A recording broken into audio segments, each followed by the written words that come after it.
দেরিয়াপাড়া। আপনারা দেখবেন মুক্তিযুদ্ধের ইতিহাসের মধ্যে খুব কম জায়গায় এটার উল্লেখ আছে, অথচ এখান থেকে কিন্তু যুদ্ধের পরিকল্পনা শুরু হয়েছে।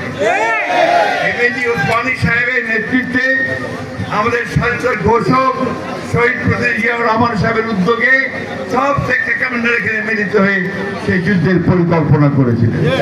এখান থেকেই তারা সেক্টর ভাগ করে তারা হানাদার বাহিনীর পিছনে পাক হানাদার বাহিনীর বিরুদ্ধে সশস্ত্র যুদ্ধে লিপ্ত হয়েছে। কথাটা মনে রাখতে হবে আমাদের, যে শহীদ প্রেসিডেন্ট জিয়াউর রহমান যে যুদ্ধ শুরু করেছিলেন সেই যুদ্ধ ছিল পাক হানাদার বাহিনীর বিরুদ্ধে সশস্ত্র যুদ্ধ।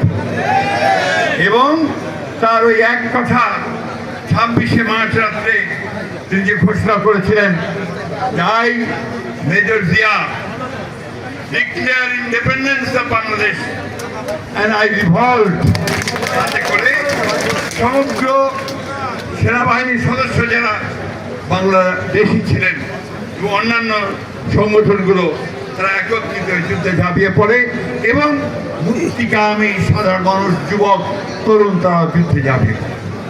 এটাই আমাদের প্রকৃত ইতিহাস। কোন একজন ব্যক্তির হুকুমে নির্দেশে, অর্থাৎ সেই একমাত্র ব্যক্তি শেখ মুজিবের নির্দেশে এখানে কিছু সংগঠিত হয় নাই।